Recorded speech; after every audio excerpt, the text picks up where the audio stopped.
Teaching with SimCity by Matthew Wessner. Copyright 2015. Penn State University, Harrisburg. Welcome to the SimCity simulation tutorial. This presentation explains how to run a live SimCity simulation to teach important concepts in American government. The tutorial includes a general introduction to the classroom simulation, an overview of the governance in SimCity, an introduction to the scorecards, playing as Republicans and Democrats, and getting started. Section 1. A general introduction to the classroom simulation. The governance simulation permits students to run a virtual city in real time. Every student plays a part in the game, competing to score points by meeting the goals of their constituents. Students start with a city projected on the screen above them. To play the game, students must work as a team to improve their simulated municipality. From an educational standpoint, one of the chief disadvantages to the video game SimCity is that the player is an absolute dictator.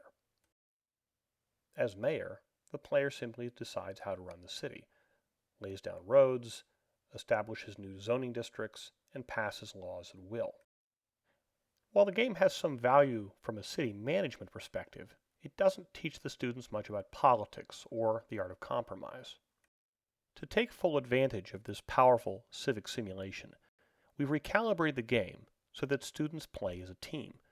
They define the key problems of the city, argue about priorities, debate how to achieve goals, draft legislation, negotiate often complex agreements, and work to win concessions from the opposing party. SimCity gives players a myriad of powers to improve their city.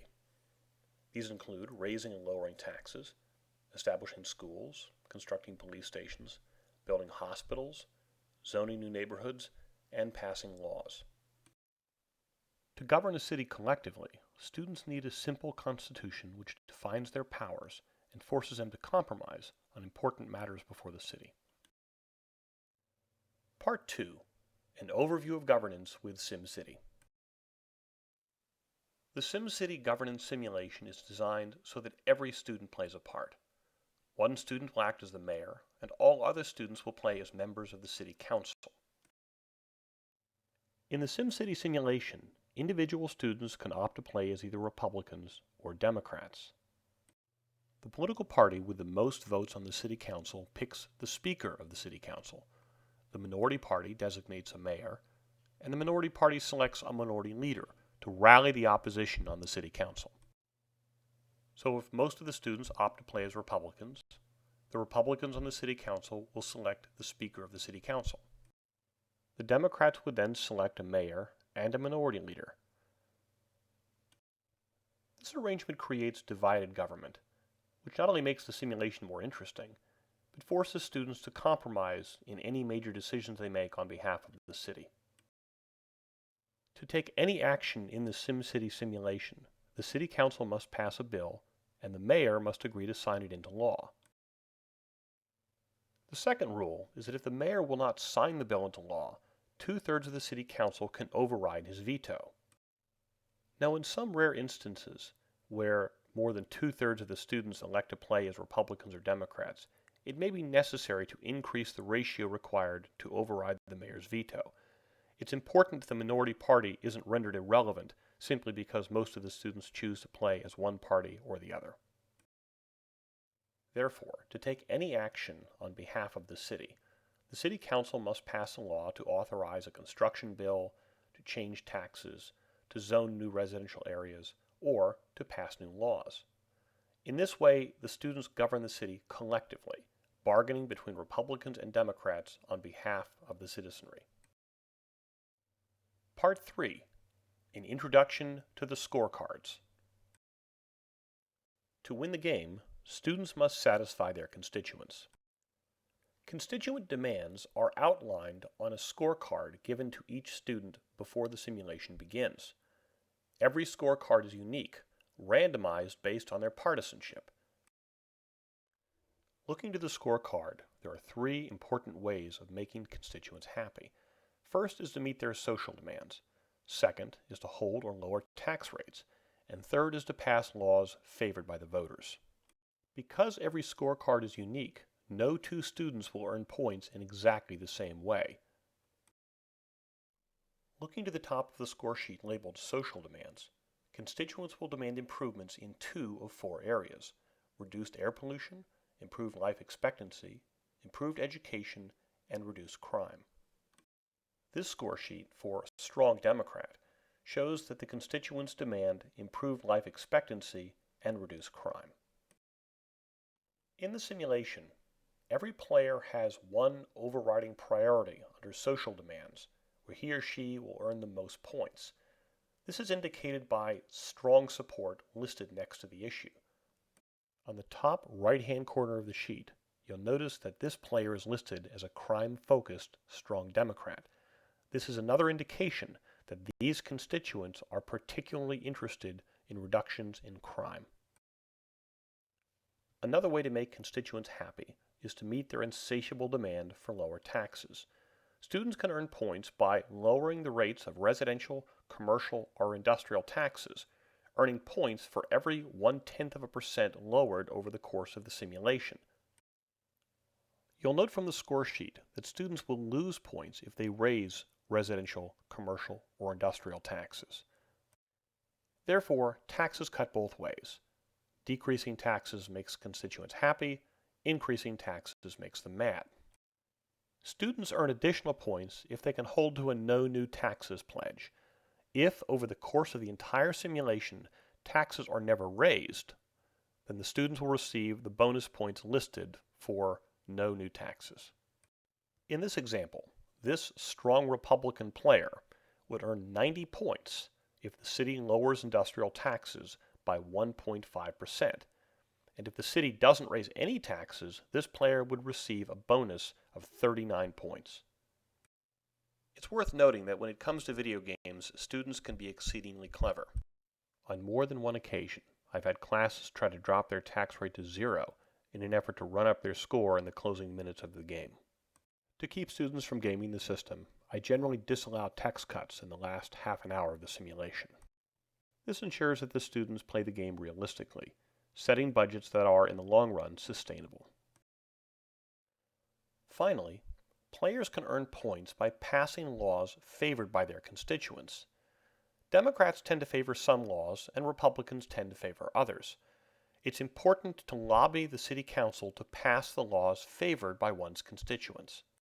Conversely, the player will lose points if the City Council passes laws opposed by their constituents. In this example, a player would stand to gain 31 points if the city passed a carpool incentive program. They would lose 40 points if the city passed a tire recycling program. And if they passed a free clinic program, it would have no impact on the student's overall score. It's important to note that Republicans tend to favor one set of laws, while Democrats tend to favor another. It's important for students to work together with their political party to try to lobby the City Council to pass laws favored by their side, but inevitably, compromise is essential to the game. If the city is in serious financial trouble, SimCity 4 gives players the option of adopting city contracts. With a city contract, an outside entity agrees to provide the city with a steady stream of income provided the city agrees to its terms. This could include building an army base, building a toxic waste dump, building a missile testing range, constructing a casino, or having a prison within city limits. Not surprisingly, the governance simulation is designed so that constituents hate city contracts. In this example, the student would lose 142 points if a toxic waste dump were built within the city limits. They would lose 78 points if the city built a missile testing range, but would not gain or lose any points if the city permitted a casino. In this instance, the constituents are simply indifferent to building a casino. The governance simulation is designed such that citizens hate government debt. Players will lose 1 point for every dollar of debt accrued by the end of the game, and 1 point for every dollar of deficit where expenditures exceed monthly revenue. This rule is designed to make certain that students make hard choices. It would be easier to lower taxes and raise social spending and simply run up a credit card. But in the end, students have to balance the budget and deal with the consequences. Within the simulation, students can choose to play as Republicans or Democrats. Each will earn points by accomplishing different objectives on behalf of their constituents. Additionally, students can select the strength of their partisanship, and this will affect how they play the game. Partisan Democrats will be most concerned with meeting the city's social demands, reducing air pollution, improving life expectancy, improving education, and reducing crime. Partisan Republicans will be fixated on the city's fiscal demands, lowering taxes on residential, commercial, and industrial sectors, and they'll lobby especially hard to maintain a no new taxes pledge. Moderate and centrist Democrats and Republicans will earn points through a combination of improving social demands and meeting fiscal demands. Within the simulation, radical Democrats are indifferent to higher taxes, and radical Republicans are indifferent to improvements in social welfare spending, and the partisans in between will earn points by a combination of attending to social welfare demands and keeping taxes in check. By selecting their political party and deciding their partisan strength, students decide how they want to play the game. To help students new to the SimCity simulation exercise, the bottom of every score sheet has an advice section. Here the score sheet provides tips on how to play the game, depending on whether the player is focused on crime, education, life expectancy, or air pollution. In this example, a crime-focused Democrat is advised to pursue city ordinances which provide for a youth curfew. In addition, the sheet advises that they oppose any legalized gambling, and finally, it advises them to build police stations to reduce overall crime. So until students get their grounding and have a sense for how to play the game, they can look to the advice section to give them tips on how to get started and the types of policies they should pursue in the interests of their constituents. One of the keys to success in the game is to simply study the scorecard. Know what makes the constituents happy, know what makes them angry, and speak out on behalf of the constituents, lobbying the City Council to take actions that benefit the constituents and meet their demands. It's important to emphasize that every scorecard is unique. Even students playing as radical Democrats will find ample reason to disagree with one another. While students playing as radical Democrats are generally indifferent to higher taxes, they will each emphasize a different aspect of the city's social demands, depending on the needs of their constituents. While one radical Democrat may be fixated on improving the city's healthcare system, other radical Democrats will be concerned with the environment. Similarly, while radical Republicans are less interested in the city's social welfare demands, they will each emphasize different aspects of the city's tax code. So while some radical Republicans will be fixated on reducing the city's residential taxes, other radical Republicans will be interested in reducing the city's industrial or commercial taxes. In a sense, the randomly generated scorecards are like a fingerprint, giving each student a unique set of goals they are charged to pursue throughout the game. Part 4. Getting Started. Getting started with the SimCity governance simulation is simple. Step 1. The instructor should have the students either watch the introductory video or explain the basic setup of the game in class. A useful tip. Having students watch the video beforehand, perhaps as a homework assignment, will save time in class and speed up the setup of the game. Step 2. The instructor should distribute the randomized scorecards and the Guide to City Governance to students before the simulation begins. A useful tip. Letting students select their own scorecards based on their personal political views often makes the game more entertaining and the debates less abstract. Step 3. Open a starter city. Instructors should give students a small, new starter city. Since the game is built around improving an existing city, the game simply won't work if the students start with a blank slate. A useful tip. Instructors can either create their own starter city, see my guide to building starter cities, or download one from my Teaching with SimCity website. Step 4. Record the starting values. The class should take a moment to record the city's starting values, the tax rate, residential, commercial, and industrial, air pollution values, life expectancy, the average months of education, and the crime rate. To record the starting tax rates, first find the Revenue button located here. Next, click on the Current Budget panel located here. Finally, click on the Budget panel where it says Taxes. This will bring up the Tax panel, from which you can both view and make changes to the tax rate. Simply have the students record the rates for residential, commercial, and industrial taxes. These will be their starting values. If taxes have gone up by the end of the simulation, they'll lose points. If they've gone down by the end of the simulation, they will gain points. A useful tip. Although SimCity 4 permits many subtle variations in the tax rate, for simplicity's sake, I make the students keep all the residential taxes at the same rate. The same with commercial and industrial. To find the starting values for social demands, simply click on the Stats button located here.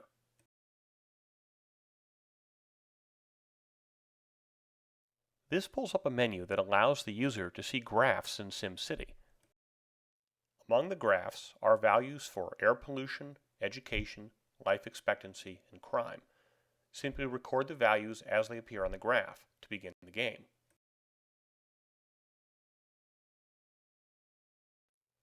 For example, as you can see on this graph, the starting value for air pollution is 550. Students whose constituents are focused on air quality will want them to lower this by at least 55 points by the end of the game. Step 5. Unpause the game. Once you're ready to begin, unpause the game by selecting a speed, slow, medium, or fast. I recommend medium. The slow speed progresses so slowly it's hard to see any change, and the fast speed progresses so quickly that small changes can suddenly spiral out of control. Here are some tips for getting the most out of the SimCity exercise.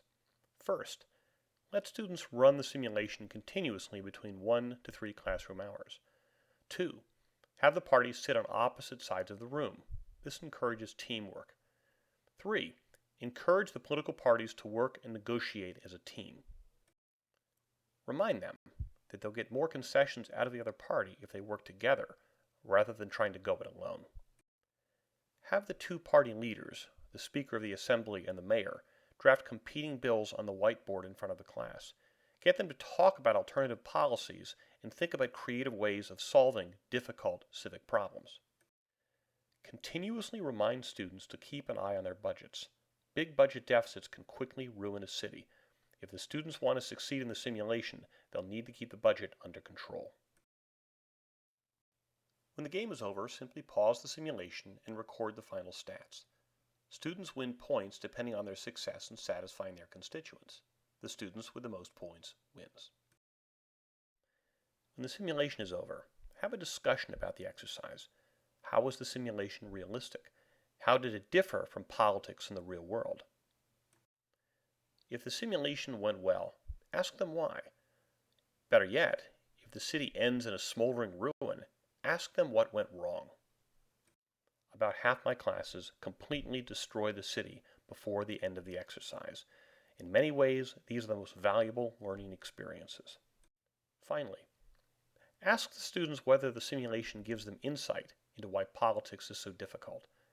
Students often go into the simulation believing that they can create the perfect world, and in the end, they oftentimes fail. It's through these successes and failures that students realize that in politics, there are no easy answers. To obtain copies of the randomized scorecard generator and other useful resources for conducting the SimCity classroom exercise, please visit my Teaching with SimCity website at Penn State University. sites.psu.edu/SimCity. Additionally, you can read more about the use of simulations in the classroom in my article, Teaching with SimCity, Using Sophisticated Gaming Simulations to Teach Concepts in Introductory American Government, in the April 2015 edition of the journal PS Political Science and Politics. Thank you for taking the time to review the SimCity governance simulation. Please send any comments or questions to my address at Penn State University in Harrisburg.